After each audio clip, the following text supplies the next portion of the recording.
Welcome to another episode of Robo Papers. Super glad to have Stone Tao joining us today. So today we're doing something a little bit different. Instead of going through a specific paper, actually we're going through more like a long-term project, which Stone is leading. It's called ManiSkill, which is a simulation platform for robotic learning. So anyway, Stone, great to have you. Thanks for making the time. Maybe as a start, you can share a little bit about yourself, your personal background. Yeah. How do you end up doing ManiSkill, I guess? My name's Stone. I'm a rising third-year PhD at UC San Diego. I am currently advised by Professor Hao Su. Some people might know us for ImageNet fame. That's why he gets most citations of. But he also worked on a lot of other things like PointNet and whatnot. My primary research interests are all things at the intersection of simulation and machine learning. So I don't work purely on simulation technology, and I also just don't work purely on algorithms. I think there's a lot of interest in combining these two in many ways that we don't expect to make things better. In terms of how I got started, it kind of goes way back to me competing in AI competitions. I used to compete in an AI programming competition called Battlecode for fun. It's run by a bunch of MIT students. It's designed for students to compete in. You write like a bot in Java. You write rule-based AI, not RL, but rule-based AI to like compete in a game they design every year, and it was pretty fun. That kind of was what spurred my interest in AI and some parts of, autonomous learning or like reinforcement learning initially. Did pretty well in the competition, retired from it because it took too much time. I did bomb like a couple midterms to compete in that. And so around the time when I stopped competing in that is when I started taking more AI courses at UCSD. One of which was my current advisor's course, learned about computer vision, learned about robotics, learned about robot learning and reinforcement learning. And the only topic that hit home was reinforcement learning. Like this stuff was cool. It has a lot of potential, is very uncertain where it will go, whereas computer vision was getting more and more saturated. And so I applied to join Hao's lab as an undergrad, and coincidentally, the very first project I worked on at his lab was building simulation environments and doing RL testing in the first iteration of the ManiSkill project. There have been 3 so far, but the very first one was very focused on generalizable robot learning. So, training a robot model to control a bimanual mobile robot to kind of like move objects around or like open cabinets, open drawers. That was kind of like the first ManiSkill project. And which year was this?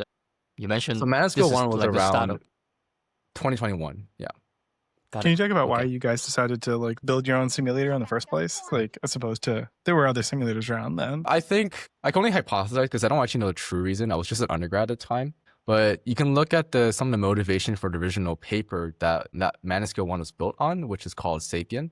Sapien, I can't remember what it stands for. It stands for like simulated part simulation engine or something. It's like a custom physics engine that combines physics, at the time CPU physics, with our own custom Vulkan-based renderer. I remember some of the original motivations were we weren't super satisfied with existing renderers and we couldn't do a lot of things flexibly. Like, I don't know, we wanted to render all kinds of things like albedo maps, normals, I don't know. That might have been one of the reasons. And then another reason is we wanted to build a system for doing generalizable robot learning. I think a lot of existing platforms are very like restricted. Like if you look at MetaWorld or like D4RL, it's really just like one task with some spatial randomization, but not geometry-based randomizations. I think concurrently Habitat was starting to be released from Meta, and they also started exploring geometry-based randomizations. So concurrently with us, we were kind of both exploring like, okay, we want to train robots to generalize over different geometries. Can we use simulation to do that?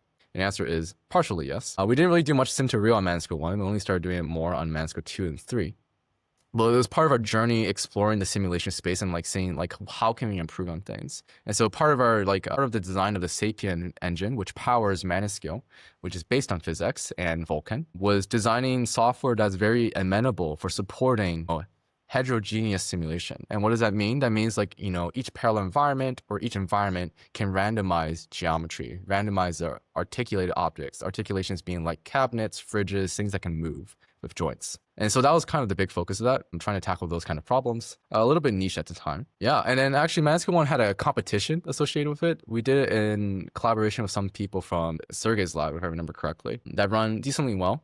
We had some support from Qualcomm, try to get people to submit online submissions to our competition. Worked out well, okay. I have my own opinions on robotics competition these days, but that was a really good kickstart to give us some motivation to keep doing the next iteration of the project. What are your opinions on robotics competitions these days? My personal recommendation is they are very, very hard to make popular. Yeah. Like I think we were both on a panel last year for the CPR competitions last year for robotics. Yes, the competitions are great research competitions. My main concern is they often don't get nearly enough submissions I would hope compared to other competitions that I've run actually, not for robotics, but for other things. These competitions average like 5 to 10 teams. The biggest competitions I'm aware of is the one called RoboTwin. This is from China, which actually is also based on Sapien. They got at most maybe 80, 90 teams, which is very impressive, but that's not accounting for the fact that they spent some money on PR and advertising, which, my lab is not going to bother doing. And so this is actually kind of reflected in ManiSkill3's competition where we ran one again, but we had even less teams. So that was complicated. And I suspect the reason is it's very hard to get good teams because, the best people who are in the PhD program don't have a random 3-month block to allocate to doing a competition. That's what makes competition running very, very difficult. I do advocate for long running competitions, but like more short-term ones are 3 to 6 months. I've personally found it very hard to convince people to compete in. And oftentimes because of the short time frame, these competitions often yield submissions that are basically like, fine-tuning PPO, fine-tuning the baseline, or making a very, very small addition that, is not far different. And I'm vaguely aware that some competition organizers will make the baseline inherently weaker. Like they don't tune it that much just to encourage more submissions, to lower the barrier of entry, to at least, beat the baseline. This is actually a design approach used by many AI competitions. Including some of you might know, I run a competition on the side for fun called Lux AI Challenge. It's a style of like programming AI bots for a new game that someone designs every year. I designed them with my co-founder. This series of competitions, like Battlecode, like Halite, which was run by 2 Sigma, very similar competitions, will actually purposely make the baseline super, super weak. And that way people can like tune in and modify it. And so in some sense, there's a lot of like conflicting parts with research world and competition design. So I've always found it hard. I'm very impressed that RoboTwin was able to get so many competitors, but you do need some bit of money and finding a way to find people to sign up. Yeah, that makes sense. Yeah. Yeah. So I have a lot of things actually to say about robotic competition. So we run one call twice now, IROS and then ICRA recently called Earth Rover Challenge. These are like real sidewalk robot, like basically we place in the real world, and then but our benchmark you have it already. Yeah. So we have these buggers running around in about like 10 cities around the world, and so this is truly in the wild kind of competition. And so I totally see all the pain points that you mentioned. Like it takes a lot of effort, and if you really want good teams, there are only just that many with a 3-month block to do something. But I totally see the challenge you mentioned. I do think though, like in-person competitions are far easier to do in some sense. Like if you look at IEEE, they've been running like robot soccer and robot mouse competition, like a maze maze. I forgot. You have a mouse robot solving a maze, and the goal is to do it as fast as possible or win the soccer game. Those have tons and tons of participation. Like maybe 20 to 100 universities across the globe are competing in those things, and they send people on flights to places to compete. I tried to figure out what was the secret that made those work, and honestly, I think it's because they're targeting undergrads, not graduate students. I don't recall seeing any graduate students at UCSD competing in them. It was mostly just undergrad student orgs that did it. And obviously, there's a lot of funding from IEEE to like market things and provide equipment actually to students to compete in these things. And it is also valuable that it's every year, like it's a year. Yeah, like that's you also get a year, thing. not 3 months, right? Yeah, like definitely for sure. But even then, like those RoboCup or those robot soccer competitions are actually not really designed for research. It's more like education in most sense. And so I think educational kind of competitions are easier to design for competing competitions in some sense. Makes sense. At least in the realm of robotics, obviously. There's a bit of a tangent on robot competitions. I think what was the original question? I guess it was about ManiSkill1's. Yeah, so you're saying ManiSkill2, you did another competition and then even less people. but I guess we had less at ManiSkill2. Yeah. I think we put most effort in ManiSkill. Actually, I think in terms of all the ManiSkill papers, ManiSkill2 is the most popular currently. Like it has the most citations. Most people are still using it, although many people are now transitioning to ManiSkill3 for its nice features. So Jiarian, the leader of ManiSkill2, who recently started to become a professor in Shanghai, led the project, did a great job increasing the number of tasks, increasing lots of demonstration data sets for all those tasks. So you can do imitation learning or learning from demonstrations. A lot of interesting research that you can do, and then a lot of interesting papers did come out of that. Most of my algorithms research before I started doing simulation stuff was based on ManiSkill2 as well. But the competition, again, was hard to get people to compete in. Even with the prize pool, it's hard to convince people. I cannot really tell you the exact reasons why, but these are my suspicions. And yeah, a lot of the ManiSkill2's motivation is primarily around just fixing all the ManiSkill1 issues, which is some usability issues. We actually improved the renderer speed a lot. I think at the time, ManiSkill2 was actually still the fastest renderer. Like if you had a decent number of CPUs, like 128, with one GPU and 128 CPUs, we actually already had a form of tiled rendering or parallel rendering, where each parallel environment is being rendered simultaneously on the GPU very efficiently. And that was achieving like 3,000 to 4,000 FPS, which was beating, you know, all the other simulators. Like at the time, Isaac Gym was released too. And we are faster than them because they don't optimize for rendering speed. They only optimize for state simulation speed. So that was another big feature of ManiSkill2, which is very fast visual RL. That's like a 10x on previous simulators, approximately. And that was some of the motivation for building that. Like we were building our simulation engine further, and we want a benchmark to support that. Yeah, maybe this is a good time. I don't know whether it's a good time to talk about it. Like what are the different dimensions that, you know, these users of this simulation engine would care about? So you mentioned a couple. You mentioned, you know, frame per second. You mentioned like state, you know, estimation, parallelization. So what are things that? And I saw that you have a very good chart where you compare ManiSkill to a bunch of others on the site. I don't know whether that's a good place to show, but yeah. You mean like our tech stack comparison? Yeah. Well, let's, Yeah, like I can try. You mentioned a couple of them, like large scale demonstration data, GPU parallelized simulation, things like that. And if you can talk through each of them, like for those who are new to simulation, yes, like why do they matter? And you know, yeah, I think it would be a let good me way just to share give the context. the general tech stack of simulators. So this is what I usually share with people. This is obviously not complete because there's actually a lot of other simulators out there, but this is just kind of an example. Yep. Every single like suite, like at the very top level, people have heard of like Isaac Lab. That's the one that's being advertised by NVIDIA. Very powerful, very good for locomotion and other things. There's another project called Omni Gibson from Stanford and the Tepe's group. There's other ones you guys might have heard of like RoboSuite, RoboCasa, Habitat, Meta's Habitat Simulator, and Allen AI's Thor Simulator. There's many. At the very top layer is what we like to define as tasks and APIs. And also, I want to give credit. This is originally designed by my lab mate, Tungjo Mu. Tungjo just graduated. But yeah, at the very top level, we have tasks and APIs. What is that top level for? That's basically just to say that you don't have to touch any of the C++ code that's done for simulation or any of the low-level Python code that's being written for doing rendering and simulation. You get a very simple interface that actually all of these libraries adopt called Gymnasium, which is like a generic interface for interacting with environments. That you can take actions in an environment and you get observations back and potentially other data. And so that's in like the task part, like ManiSkill, Isaac Lab, Omni Gibson, and other benchmarks or frameworks will have a bunch of pre-built environments that you can just run out of the box. They've already been designed for you. For example, we have a cube picking one, we have humanoid manipulation ones, locomotion, random other kinds of environments. And the APIs part of it is, okay, we want to abstract away a lot of the low-level code that's happening in Sapien, which is the engine powering ManiSkill, or Isaac's the engine powering Isaac Lab, or the Omniverse tools, which are being used to power multiple other projects.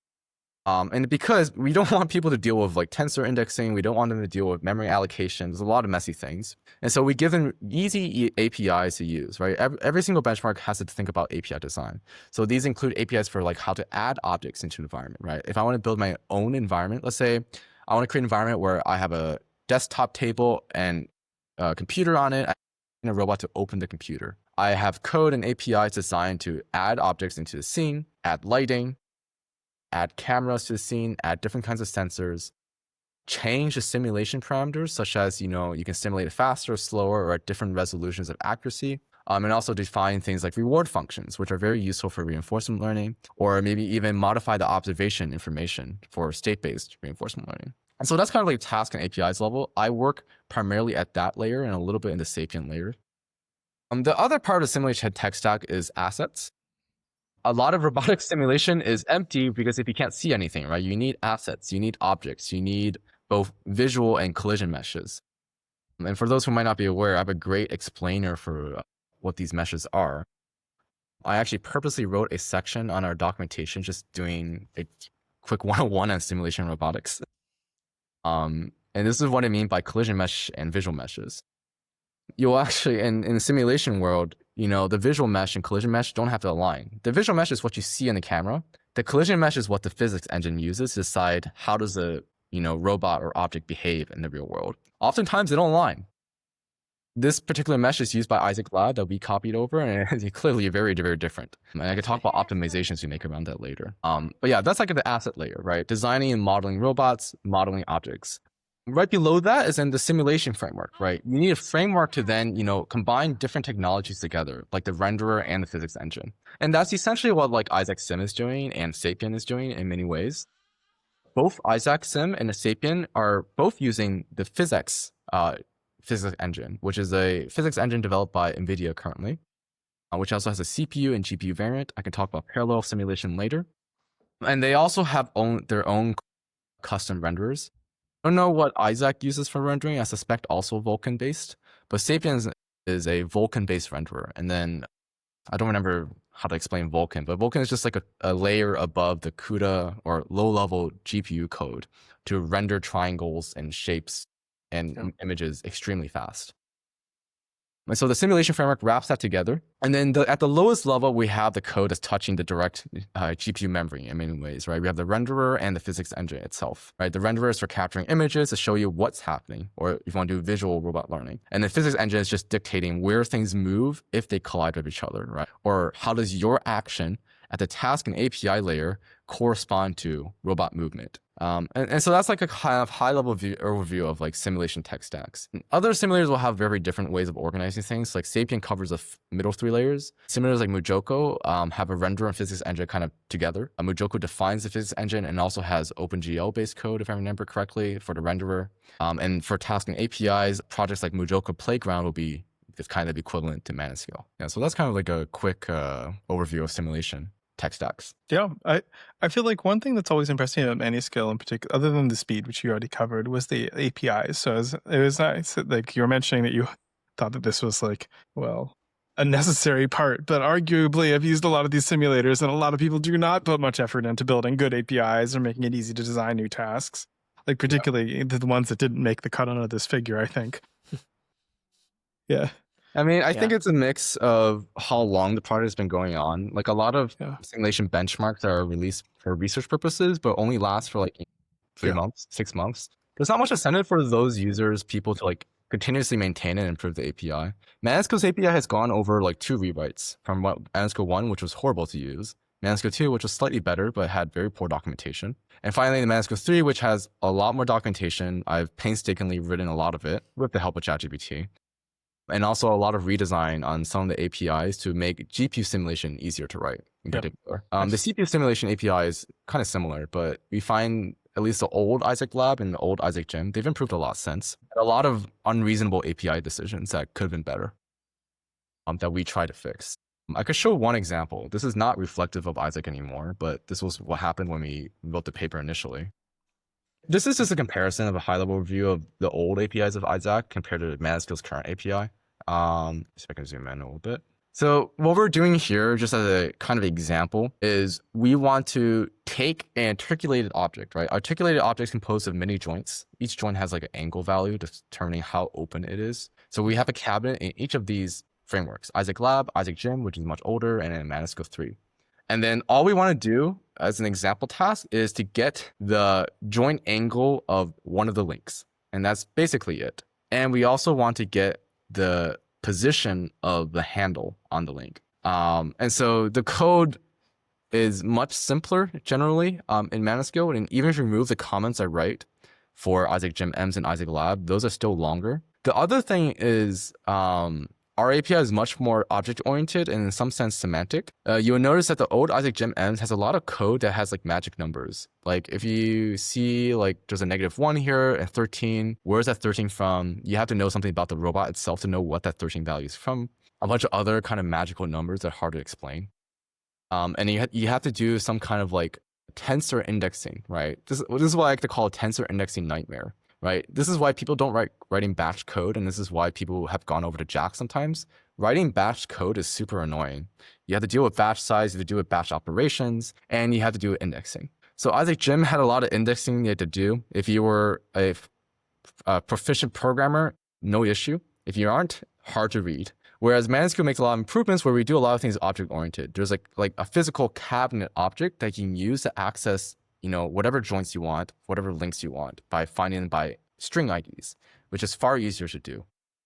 Isaac Lab made some improvements, but they still have some random like magic numbers that they deal with, particularly around like mesh processing. If you want to find the middle of the mesh, they actually hard code position, whereas we can actually generate a mesh object that you can then sample from.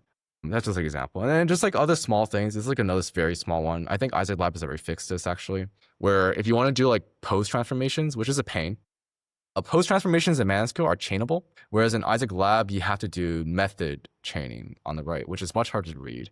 You have to do a lot of nesting, which is hard to read, whereas on ManiSkill, it reads like a math equation, right? I'm taking pose 1 times pose 2, take the inverse, multiply with pose 2's inverse. Very simple. And that's kind of like some of the API design that we've tried to build on like past simulators. I personally have read a lot of the code for past simulators trying to identify the pain points. And from my own experience doing RL research, I often find these pain points because I try to run the code and I find something doesn't work, and I have to understand it more deeply. And so those are some examples. And there's a whole host of other things that I think other simulators actually learned from us, and that I'm actually it's awesome to see. Yeah, that's basically around that. Yeah, so I guess you were maybe about to share the the feature comparison chart that you have on ManiSkill. So I think it's great to hear what you describe and you show visually, like just how I guess you abstract a lot of the way the dirty stuff that make maybe coding and simulation a lot easier, more pleasant. But I still like I think it would be good for you to run through like each of these. Why do they matter for the end user of this simulation engine? Yeah. So at this point, I guess we're now moving on to ManiSkill3 discussion. So ManiSkill3's improvement on ManiSkill2 primarily is parallel simulation, parallel rendering, and heterogeneous parallel simulation. You can look at which parts are novel. The ones that we have text and others don't have essentially is kind of novel. So I think the main thing is these days with ManiSkill3, Isaac Lab, and MJX, or the new MJX Warp, or Newton, as some people might have heard from NVIDIA that they're working on, which is a warp-based simulator, GPU parallelized. GPU parallelized simulation is the idea that on a single GPU, you can have thousands, tens of thousands of parallel environments all running simultaneously. And why do we want that? Why do we want to have high data throughput generation from a simulator? Well, it turns out reinforcement learning algorithms are very data hungry. If we can feed them more data per second, our algorithms solve the problem faster. So like if we want to train a robot to walk, right, in Isaac Lab, or if we want to train a Franka arm to pick up cubes, it's far faster when you have GPU parallelized simulation. Previously, if you want to do parallelization to increase your data throughput, you have to use CPU parallelization. But CPU parallelization is notoriously very, very difficult because not only is your data on the CPU that has to transfer to GPU when you're doing reinforcement learning, right, using neural networks, you need a beefy server, and servers are less likely to have 100 plus CPUs, whereas on a single GPU, you can have thousands of environments very easily. So that's kind of what that is. A lot of the old simulators don't have GPU parallel simulation, and in many ways, it's very hard to use it.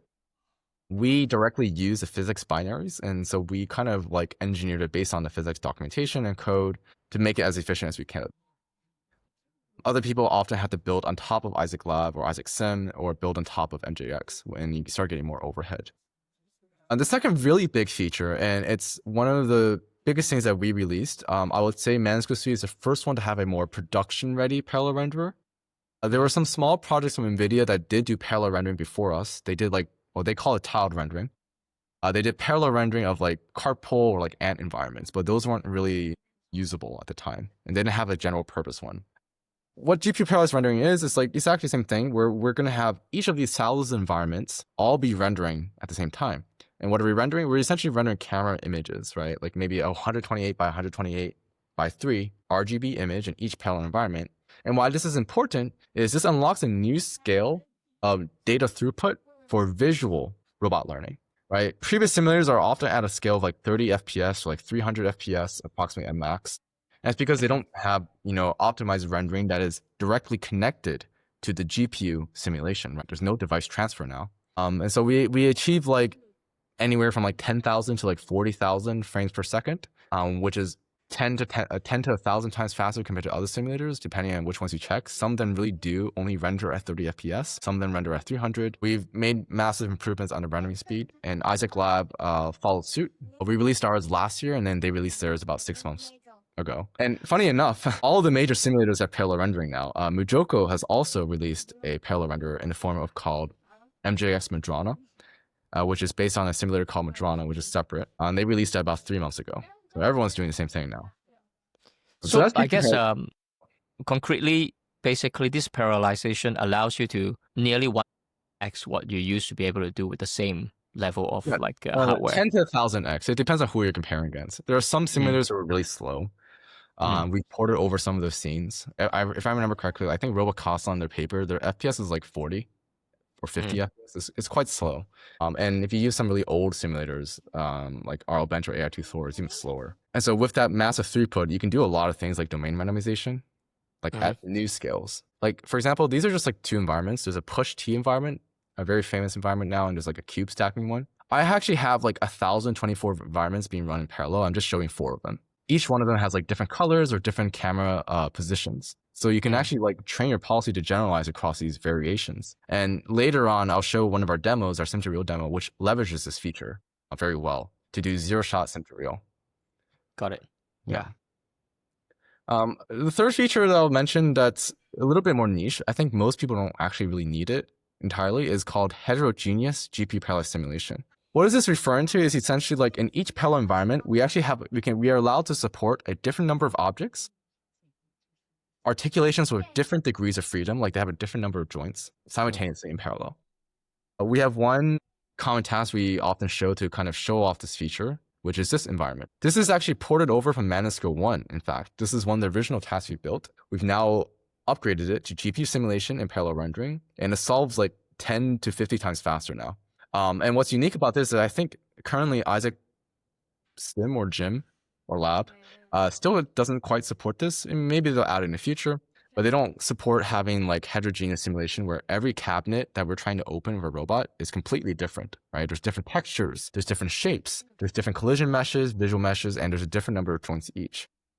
And the way we do it is not super interesting. What we do is in PhysX, we just pad everything as much as we can. And then at the ManiSkill layer, we're just doing a lot of indexing for the users ahead of time so they can still access data of all these cabinets in an object-oriented manner. Like, for example, I can have a single object called link or drawer that represents a particular drawer on every single cabinet at a different location. And I can access the joint angle of that drawer for each cabinet in parallel, even though each cabinet has a different number of drawers and doors. And so we did some work on that. It was pretty cool. We have yet to do a lot of sim-to-real testing for this environment, but we hope someone with a fetch robot could do it.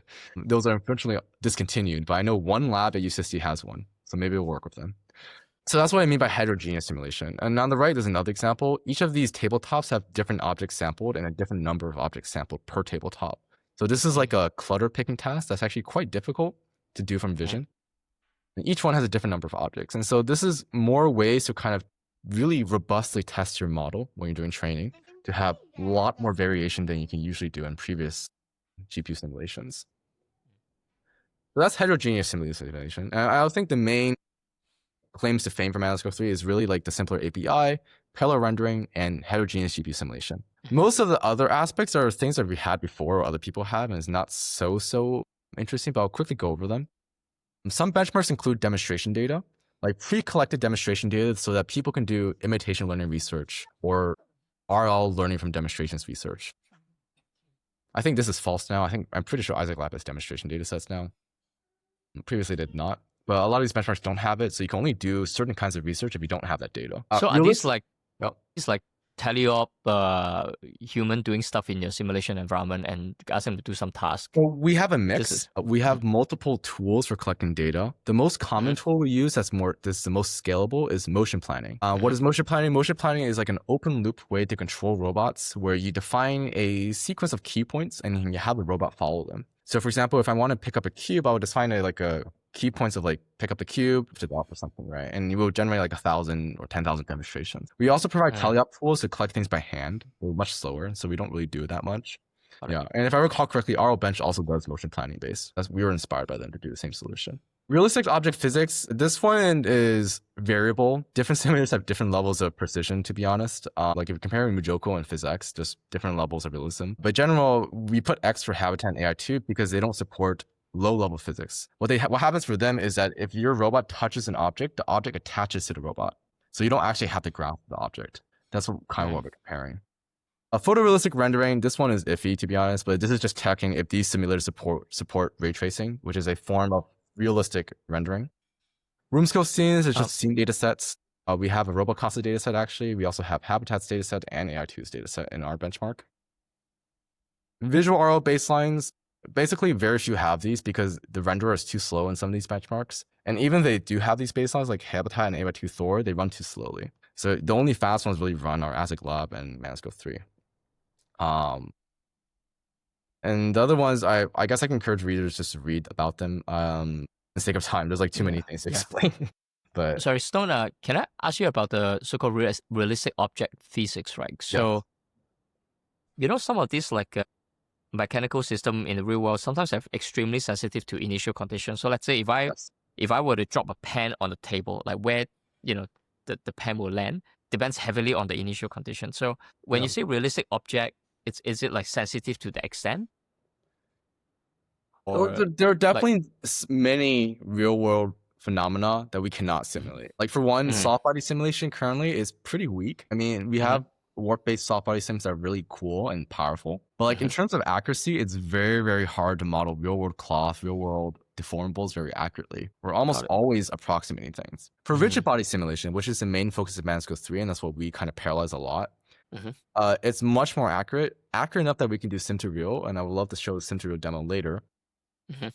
But there will be certain dynamics that are heavily dependent on things independent of the physics engine, actually. Like, for example, if you don't model the object well enough at the asset layer of the framework, it's not going to simulate well. Like, for example, some people will, if you, like, let's say we look at this cup. If you don't model the hole in the cup is not a cup anymore, right? It won't work correctly. Another thing is we can only model things up to a certain amount of precision, really. If you try to make it super precise, the simulator gets really slow and unpractical to use. So oftentimes in simulation world, we're often trading off simulation accuracy with simulation speed, actually.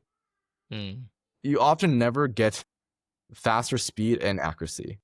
That's usually something that's not possible without fundamental improvements on algorithms. Like even between the physics engine that we use, between the CPU simulator and GPU simulator, there's already some small differences. The CPU simulator is slightly more accurate than GPU simulator. GPU simulator is much faster, and so we still love to use it, but it will have some small inaccuracies from. Got it. Yeah. I mean, you mentioned about this trade-off between accuracy and speed. Yes. I also like your take on just the diversity of what you simulate, right? So I think it's great to see all this parallelism, across like just different objects and maybe super similar tasks, but just maybe varied. So I don't know, like I was thinking one in like maybe layman version of this I keep thinking about is, in theory, you can speed up time in simulation versus obviously the real world, and that's always the appeal of simulation, right? But then again, like there could be nearly an infinite search space or exploration space, all kinds of lighting conditions, like even cups, there's so many different cups, right?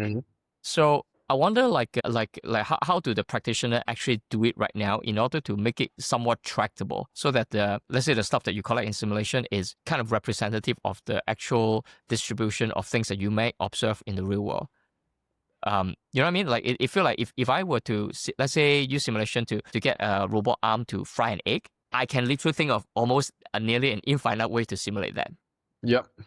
And so is that how do practitioner who use this simulation engine do that trade-off today? Yeah. In fact, I would say in the world of simulation, the biggest downside of simulation is diversity is hard to achieve if you don't know how to do it. What I mean by that is you can actually achieve a lot of diversity in terms of asset textures if you use Gen AI, for example. The Robocasa project from UT Austin and NVIDIA is actually a great example of this. They use Luma AI's 3D generation tool to actually sample a bunch of random objects. And they have like a data set of like 1,000 objects. You also have Optiverse. There's a bunch of other data sets out there. That is the way people try to scale diversity, I think, right now, where they just zero-shot or one-shot generate a lot of object models, and you train on all of them, essentially. That would be the hope. Another approach that is quite interesting, people at Pulkit Agrawal's group at MIT, Abhishek Gupta's group and UW, I think some people in the Fei-Fei's group and Stanford, they're exploring real-to-sim training. What they do is, okay, maybe we can't generate things. We don't know what to generate. Let's say we don't know what to generate. We could use a real world scan of our environment or scan of the objects that we have in our box that we want to, let's say, pick and place, generate those in simulation and make digital twins, or digital cousins is another term people like to use. That is like representative of the real world distribution in some sense. We're not going to simulate everything, but we're going to simulate the things that we have captured already in the real world. And some people also even go as far as modeling simulation physics and parameters, like they'll tune the friction parameters and density parameters accordingly based on real world rollouts. I don't remember the paper name, but it was a really cool idea where they'll have a robot in the real world push an object over multiple times and use data collected from that to inform how to simulate the object more accurately. And so these approaches are more targeting like exact replicas. This is one approach towards, getting that diversity. Another approach, which is what I was mentioning earlier, which is the Gen AI approach in some sense, is really mostly about what we call domain randomization. And we want to achieve generalization by brute force. And this is what has worked for locomotion. And that's why I think people want to do for manipulation as well. What I mean by that is for locomotion training, like, you see Tesla walking around, you see those humanoids walking around, those quadrupeds walking around. Those are all trained in reinforcement learning these days in Isaac or other simulators. And what they do is they do a lot of perturbations in simulation. They'll push a robot around. They'll modify the joint parameters, the simulation parameters randomly so you can be so that regardless of what the real world conditions are, we've probably seen something similar in simulation, right? We're achieving generalization by brute force. Similarly, for manipulation problems, which I'm very interested in, another approach is we're basically doing the same thing, right? We're going to randomize the camera position. We're going to randomize a lot of the dynamics of the object we care about. Like, instead of modeling the friction perfectly, let's just randomize the range. Let's make it possible that it can pick up a cube that's a wooden material as well as an ice cube material. That would be the hope. And then similarly for like textures, right? You can also do texture randomization. We can make the cube color random. We do that for a sim-to-real demo. Or you can do the Robotics approach and many other papers where they sample a bunch of assets from Luma or any other 3D generator. So in your view, do you think this brute force approach eventually will give you enough examples to be a fair representation of the actual distribution you may still see in the real world, right? I mean, ultimately, that's what you want in order to get zero shot sim to real, I suppose. Well, I guess a reverse question actually for you is, do you think video generation models or image generation models are reflective of the real world yet? Do you think they will be? I think they are already in some sense. I think the question I have is still, what if you have such a model that can, like, you still need to kind of tell it to, okay, simulate what, right? Like, so, like you say, I guess you call it domain diversification, something like that. And so, is 1,000 objects enough? Like, because in theory, you can do 1 million objects or maybe even more. So when is it enough? Yeah. What's your sense? I think for one, I'm 100% sure the amount of range that we can randomize in for textures and model and meshes is sufficient. Like looking at current image generation, video generation models, they are really good. We will probably get there for 3D generative models for generating meshes. I'm not an expert on that, progress, but like getting there, right? We're getting to the diversity we need. Now the question is a problem of sampling. Which of these things in this giant set of possible samples should we use? And that question is very, very much unanswered. It often depends on your task. Obviously, I would argue the more the better, but it is unclear like how much we need, right, until we get generalization. Some people might say 1,000 different objects. And the question is, how different are these objects, right? It could be 1,000 different cups, and then you're not going to generalize to like a bag. So it's a very open problem. I don't know the answer either, but people want more objects in general. Like the more the better, right? And the other thing is, simulation in Gen AI is compute scalable, right? This is one of the biggest reasons why I want to work on simulation. Because of the compute scalability, for the most part, I think simulation is here to stay. It's very, very hard, in my opinion, to scale real-world data. And yes, there's been great successes so far from like Pi and Gemini Robotics team, right, for the VLAs.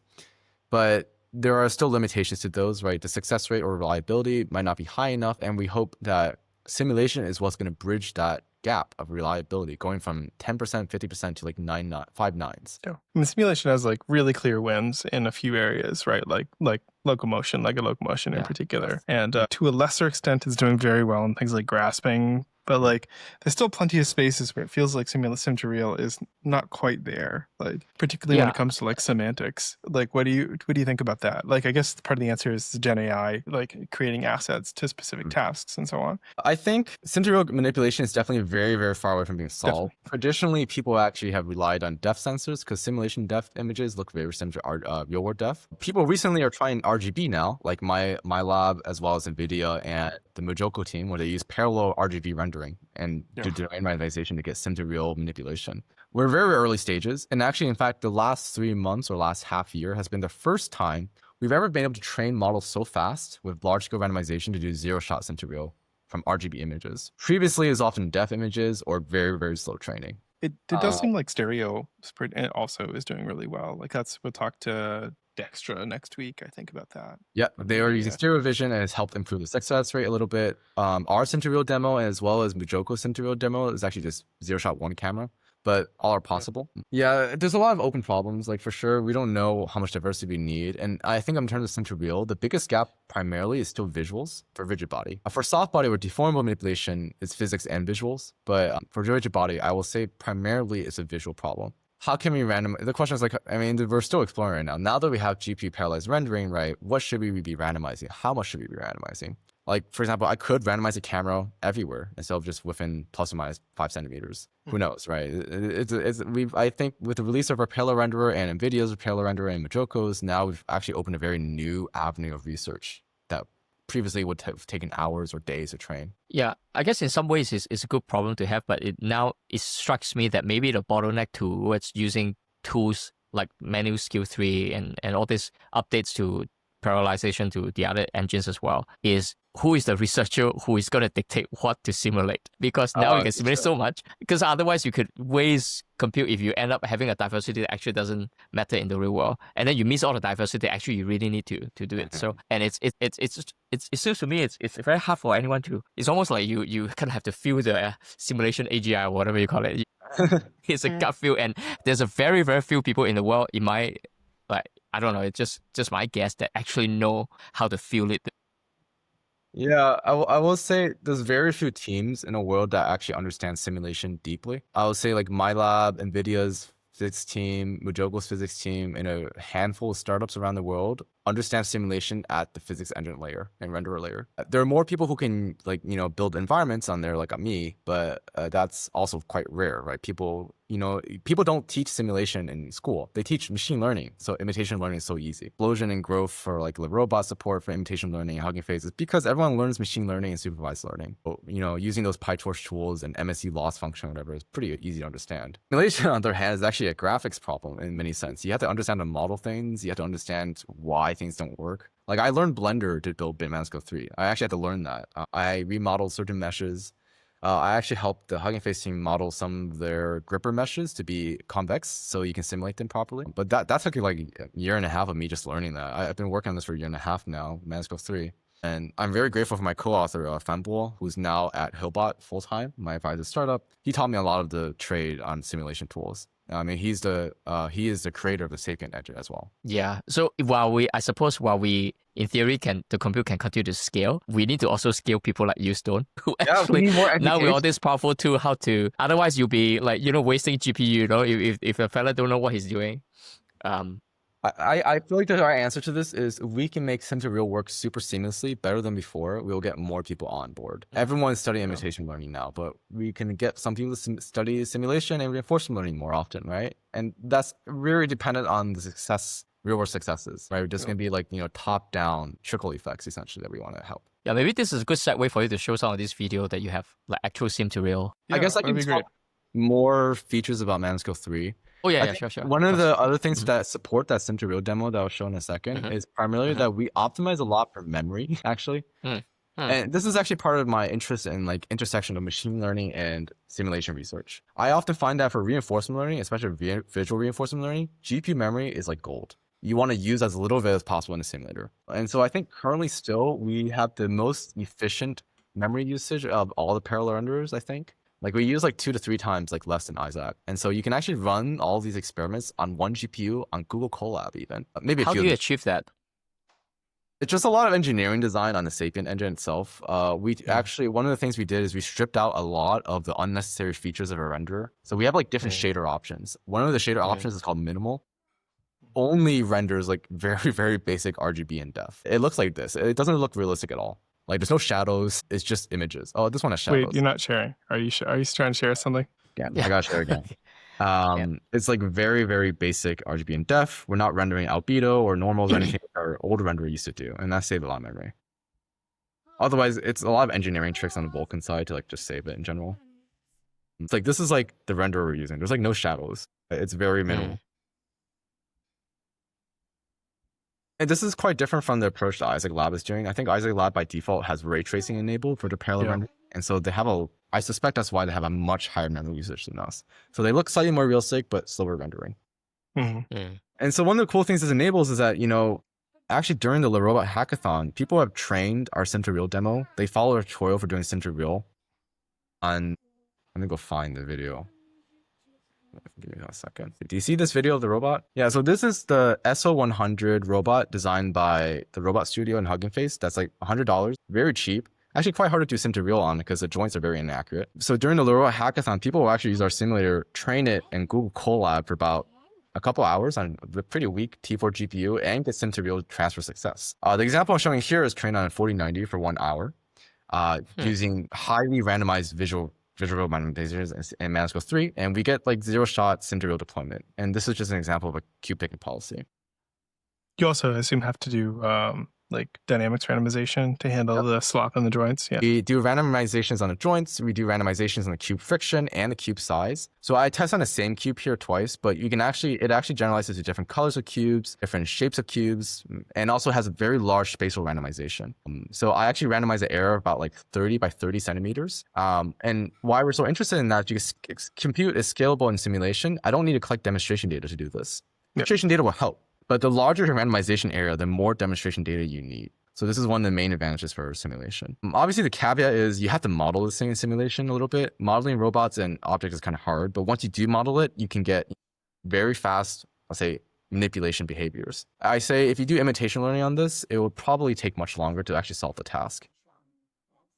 And this is what the training looks like. It looks nothing like the real world, really. But we're doing like massive domain randomization here. So you can see that we're randomizing the link colors, the cube colors, and this is all visual randomizations. And it's hard to see, but we're also randomizing the camera extrinsics and intrinsics a little bit. And perhaps even harder to see. So we're actually showing in multiple views. Let's see if I can zoom in on the training images. So the one with the orange table background, this is the raw simulator output. The main trick we use to bridge the sim to real gap for a 0-shot sim to real demo is using green screening. You'll notice that the background and the smaller image here is the green screen applied to the segmentation map that we use above here. So basically what we're doing is we're going to green screen everything but the robot and the object of interest. And so as a result, tiny 128 by 128 image looks actually kind of realistic. And when we train on that data, it covers so much of possible images that in the real world images are in distribution suddenly. Right? We have examples where the robot is a white color, a black color, orange color. We have examples where the camera is slightly shifted to the left and right. So if the real world is perturbed a little bit, it's fine. And we do this training for about 1 hour on a 4090, and you can get 90% plus success rate if it's calibrated correctly. Yeah, but I guess during the actual deployment, the camera angle is roughly what you also sample from the simulation, right? Even though it doesn't have to be precise. I don't actually have to do accurate sampling, so I'll show you how rough it is. It's very rough. I think people who are roboticists might remember the days when they're doing camera calibration. They're often using checkerboards, right? Yeah. This is super annoying. I hate doing this. I suck at doing it. I don't want to do it. This thing. This is like, honestly, if I want people to try doing sim to real and they have to do this, I don't think they will ever try it.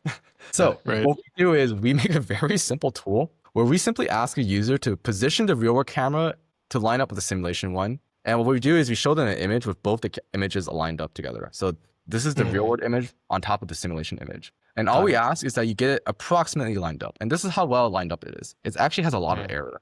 You can see for one, we don't model wires. This link is slightly off.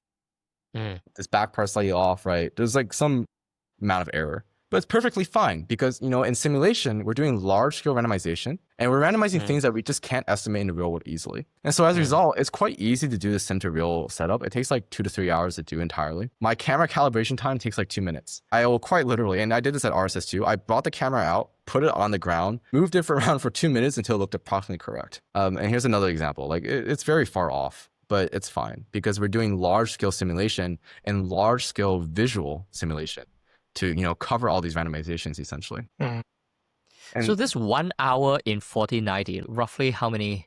I don't know what is the right way to think about it. Like how many time would it have like speed up time, across all these various things that you're randomizing, like a different camera angle, um, slightly different joints, different objects, color and whatnot. Are you asking how long it takes how many environment samples, or how long does the training take? Yeah, no. How long? Sorry, how many environment example? Yeah. So we train for 1 hour, and that's approximately. Let's take a look. So these are some of the successful runs that I trained at RSS. Actually, let me just hide the ones that are fine-tuning checkpoints. Oh, this is the wrong one. Also the wrong one. Sorry. There we go.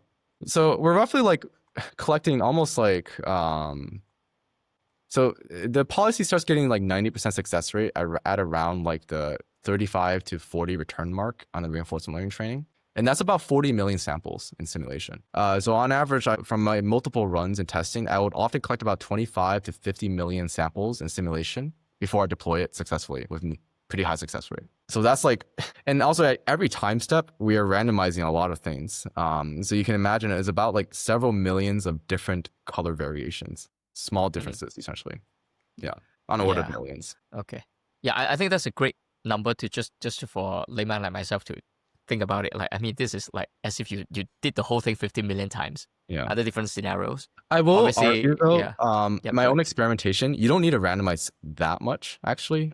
The reason why it's being randomized so much is because we're doing reinforcement learning. I can limit the diversity a bit more. Like I can reuse colors more often than once. Right now I'm not reusing colors at all. I always sample new ones, but I could reuse them.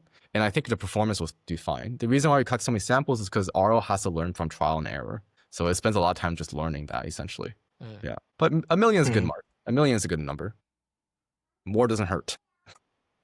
I guess it also gives a rough sense, like with a consumer grade GPU, 1 hour, what do you get in something like ManiSkill, right? For tasks like this. Okay, cool. I will also point out, I love how people like to say 4090 is a consumer grade GPU. In my opinion, it's not really.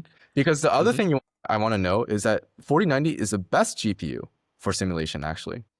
100s, H100s are more costly, but not better. Yeah. And that's because 4090s have ray tracing cores. They have parts of the GPU dedicated for rendering. And Vulkan will optimize the hell out of that. If you use H100 and A100, they actually render much slower. Yes, they have high memory capacity, but they render really slowly, and so they're not. I see. For simulation that requires. Yeah, they're just faster. Yep. Yeah. Got it. Because you have rendering, you need to take snapshot of actual visual output, and all this Yeah, despite being a consumer GPU, they're actually the best one to use. Yeah, what you want is gaming consumer GPU, like the best one. It is the best gaming GPU, right? Like it's a really you got 5090 consumer these days, GPU, so. but yeah. Yeah, so that's kind of like our sim to real demo. We have another video on my Twitter account and also on our website showing like an uncut run, max speed, where it does like 19 of these cube places like in a row successfully, and we stop it when it fails.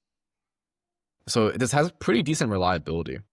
I might actually try it. Oh. Pretty representative of the success rate, 95%. Is it representative of the simulation success rate? The real world one. The real world success rate. Oh, sorry. Was this all simulation that you're talking about? Yeah. No, I'm saying in the real world, the success rate is like 90% plus. I will run it like 20 trials and like 19 out of 20 times it will pick up the cube. Yeah, nice. We also did some experiments, although this really depends on your system ID, where you align the real world to simulation.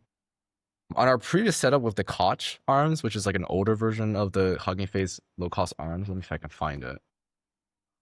This is the I want to use a B2 paper. This is the outdated one.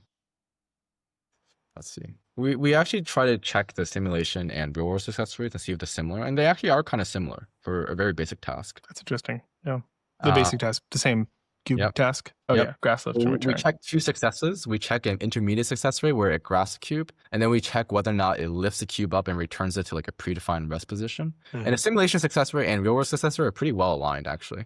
Yeah, and then we also even tried this on with 3Cs. Like we did a lot of evaluations. Every single checkpoint we evaluated like I think 8 times, and we have a total of like 3Cs times 20 checkpoints each of like 60. And this part of the project was led by Xander, one of our undergraduate interns, and with me, and we did a lot of like testing on this. And it was quite cool to see this result. It's not perfect though, but it was quite cool to see. All right. Yeah. So I guess. Go ahead, Chris. Yeah. You go first. Chris, you go ahead first. Well, I was going to ask. This is a little bit of a change of direction though. So if you want to ask about this, go. Okay, I was gonna. Okay. If you're a final year PhD student, right, or close to it, what is going to happen to ManiSkill What's Oh ManiSkill's gosh, future it's look the like? exact same question I have, man. I was like, Okay. what incentivizes you guys to keep reading? And there's not just ManiSkill, right? There are all these Robocasa and different Yeah. projects.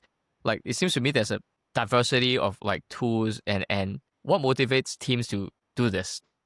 I'll say most teams are not. You'll see like a lot of projects out there. The last commit was like a year ago or many years ago or many months ago. Yeah. For ManiSkill, like the last commit was like a couple days ago. So I'm still maintaining it. But no, it's a very valid question. I think it's a little bit up in the air what I will do with it because after I graduate, I obviously will have much less time. Maybe I will do it on my free time. I don't know. Especially if the product becomes even bigger. But it's hard, right? I mean, I have a work-life balance, right? I have a girlfriend and I have sports and I do other things. So it will get difficult to do that.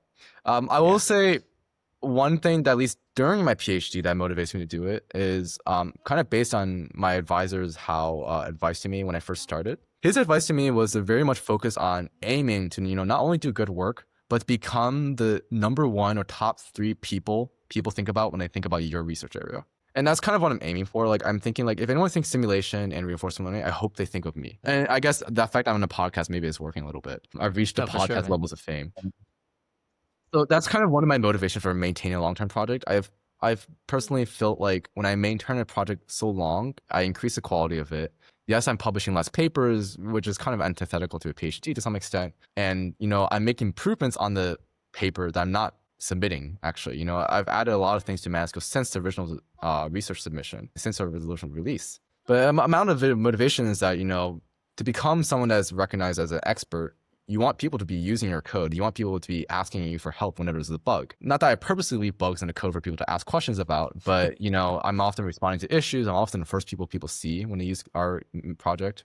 And so I have like a very public profile now, essentially. But yeah, by maintaining it for such a long time, it's been like a year and a half now. I've been on the project for much longer than that, but as a lead, it's been a year and a half. Building that reputation, I think, is very important in some sense for my academic profile and also furthering research in many ways. And it's also a great way if I maintain it for long to find issues that other people have that could spin up new projects. So that's kind of like my motivation for keeping on it with the PhD. I'll also point out another thing. This project is now partially affiliated with a startup. My advisor runs a startup called Hillbot, which is also very focused on simulation-based training for foundation models. And so it is possible that in the future, they may hire an engineer to maintain it when it wants on, right? As one possibility, they've considered that.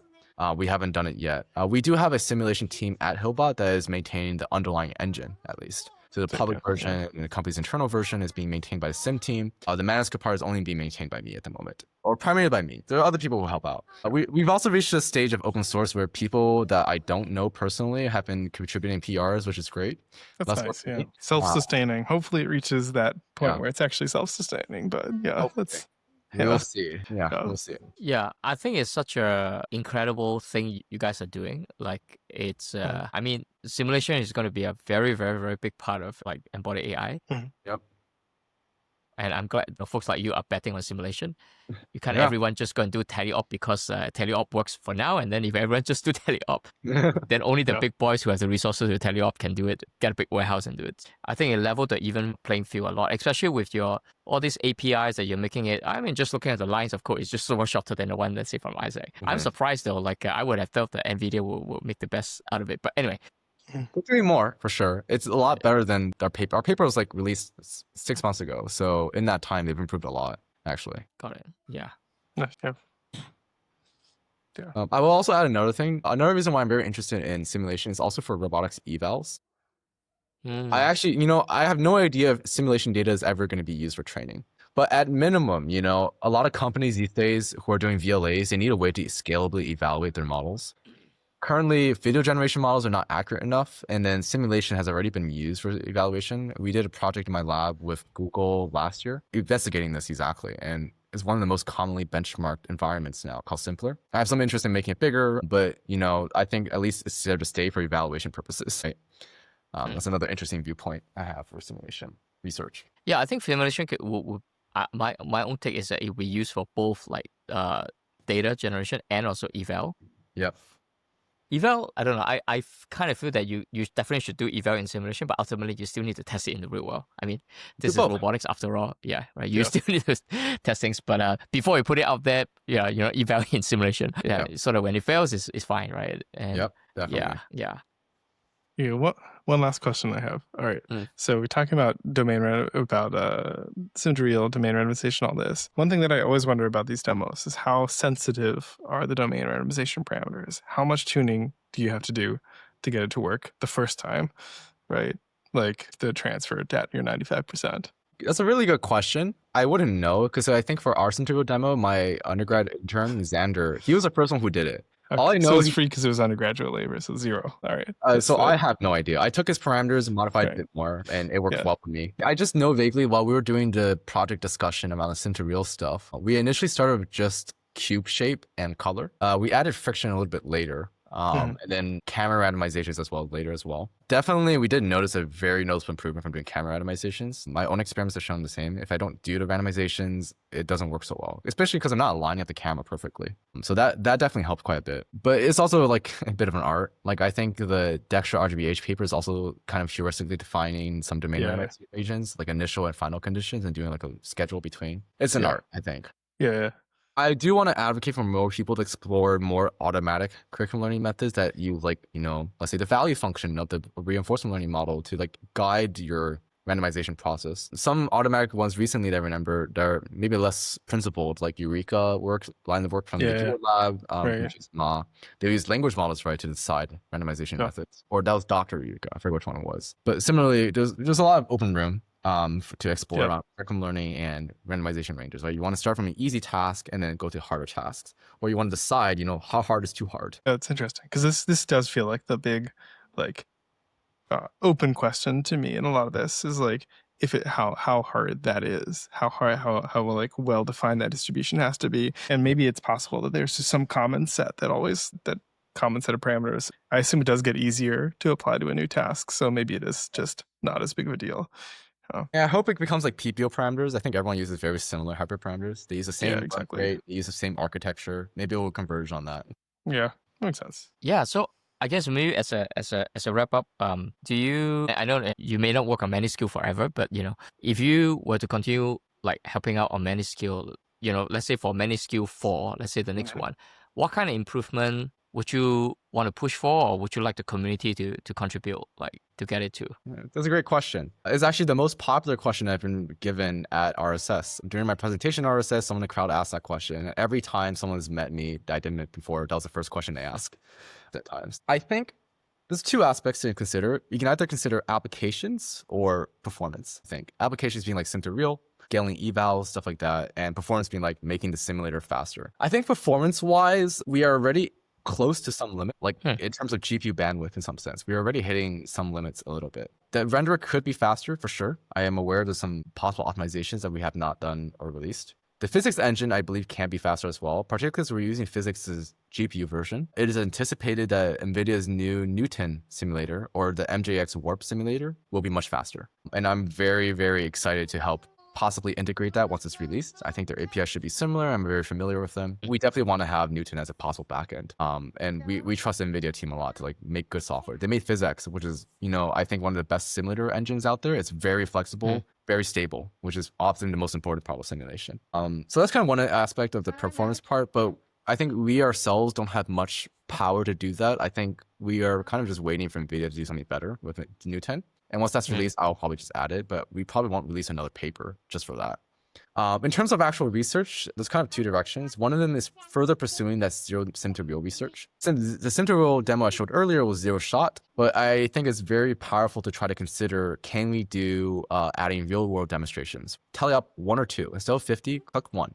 And use that to help align the simulation trained model to the real world. Another really powerful consideration is that because we're doing reinforcement learning simulation, it should be easy to transfer to doing real-world reinforcement learning without having to change the loss function. If your loss function doesn't have to change while you're training in one environment to another, it just makes things a lot easier, right? There's actually been a lot of research in the past where they try to take imitation learning models and try to fine-tune a reinforcement learning later, and oftentimes the performance just plummets. Part of the reason is because of the objective mismatch. The loss function is different.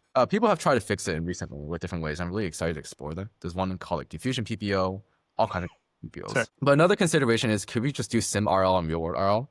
And the great things about doing this approach is that Real-world RL has traditionally not been possible because we often only have sparse reward functions in real world. Sparse reward functions make it impossible to do reinforcement learning because reinforcement learning is bottlenecked by exploration. If I'm not being told at every time step how well I'm doing, I'm only being told that at the very end of a task, very hard to solve. But if you have a pre-trained sim reinforcement learning trained model, maybe that policy gets you 90% of the way. Like for example, currently my sim to real demo gets like 90% success rate-ish, plus or minus 10, 5. It's not 100% yet, or 5 nines. But, it gets 90% of the way there. And we can use real-world RL to fine-tune it a little bit more to be better adapted to the real-world images and the real-world dynamics, right? And that could be quite interesting to explore. And I think real-world RL is already making a comeback. Quite a few people are working on it, especially Abhishek Gupta's group at UW. They're doing a lot of really cool work on real-world RL. I'm very interested in trying it in the future. The third kind of arm of research is evaluations. I think we had an existing simpler project, which is a set of like 8 environments that looks realistic, and you can test all kinds of open source VLAs on it, and we show that the success rate in sim is correlated with the success rate in real, and that the ranking of models in terms of success rate is actually the same in real and sim. That only has 8 environments, not a very big test of generalizability, and it's also primarily still based on ManiSkill2. We ported some of it over to ManiSkill3. It makes evaluation even faster, but we need to clean up it a lot. So cleaning up that project a bit, and also trying to find a way to scale it so that we can have like thousands or tens of thousands of environments without having to model each one individually is a very interesting project. Like we want to build like maybe a simulated version of RoboArena. RoboArena is a recent project from many people in Berkeley and some members of Pi where they have, a chatbot arena robot evaluation benchmark. But that's real world only, which is obviously limited. We are thinking about ways if we can do the same thing in simulation and scale it up somehow. Okay. Long-term research project though. Very hard problem because we got to do a 3D reconstruction, and I don't think the 3D reconstruction technology is even ready yet. We have to innovate. It's getting better, but not quite. Yeah, very cool. All right. Well, thank you so much for the sharing, man. Stone. It's certainly very, very eye-opening for me. Maybe just as a last question we always ask, are there any like recent papers that you saw? I guess it doesn't have to be recent, but any cool papers that you come across that you want to give a shout out to? Folks listening to this can also go and read that paper. Yeah.